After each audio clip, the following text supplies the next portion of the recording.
ইতিমধ্যে অনেকেই আপনারা এসএসসির প্রস্তুতি নিতে শুরু করে দিয়েছেন, আবার অনেকেই আপনারা এখনও এসএসসি প্রস্তুতি নিতে শুরু করতে পারেননি।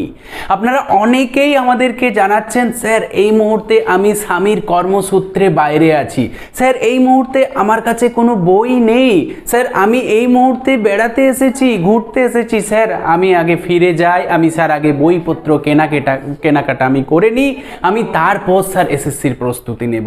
যারা এই ধরনের প্রশ্নগুলো আমাদেরকে করছেন তাদের জন্য আমি বলছি, তাদের জন্য আজকের এই ভিডিও। তাদেরকে বলবো, আপনার যা আছে, আপনার কাছে এখন যা কিছু আছে, দরকার নেই প্রত্যেকটা বই, দরকার নেই, আপনার কাছে যা বই আছে, যা স্টাডি ম্যাট আছে, আপনি সেটা দিয়ে শুরু করুন।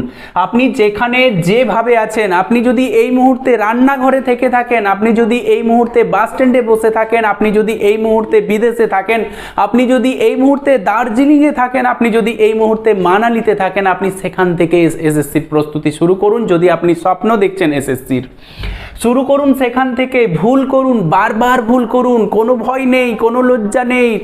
লাজ লজ্জা ভয় এই তিনটে জিনিস থাকলে কোনোদিন শিখতে পারবেন না। পড়াশুনোর ক্ষেত্রে কোনো ভয় নেই, কোনো লজ্জা নেই, কোনো কিচ্ছু নেই। আপনি বারবার ভুল করুন, কিন্তু আপনি পড়াশুনোটা শুরু করুন, এসএসসির প্রিপারেশনটা নিতে শুরু করুন, আবার শুরু করুন, শিখুন, লক্ষ্যের দিকে এগিয়ে যান, মধ্যকতা শুরু করুন। আপনি বারবার ভুল করুন, আপনি বারবার শিখুন, কিন্তু একটাই টার্গেট, আমার যে লক্ষ্য সেটা হচ্ছে এসএসসি পরীক্ষা। এসএসসি পরীক্ষার জন্য আমি একটা মুহূর্ত নষ্ট করব না, এসএসসি পরীক্ষার জন্য আমি একটা মুভমেন্ট আমি নষ্ট করব না।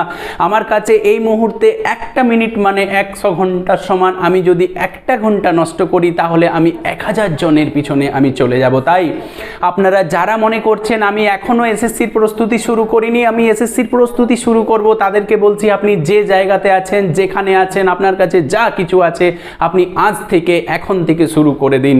মনে রাখবেন, সময় পেরিয়ে গেলে আর কিন্তু আপনি সময় পাবেন না। সময়ের আগে আর সময়ের পরে কোনো কিছু হয় না। তাই প্রস্তুতি শুরু করুন এখন থেকে, আজ থেকে।